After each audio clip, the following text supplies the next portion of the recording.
Vipi kama nikikuambia kuwa changamoto ya mmeng'enyo wa chakula inatibika bila dawa?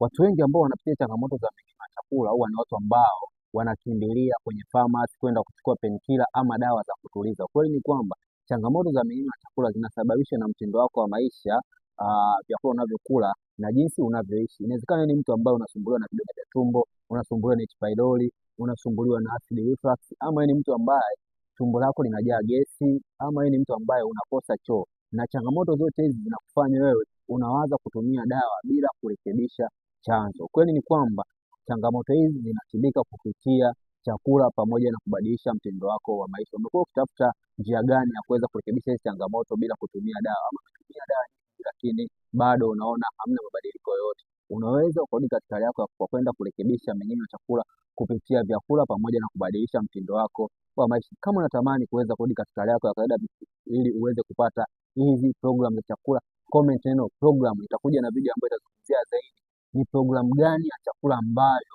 ni useful kwako ili uweze kurekebisha changamoto zako za mmeng'enyo wa chakula na uweze kurudi katika hali yako ya kawaida kabisa.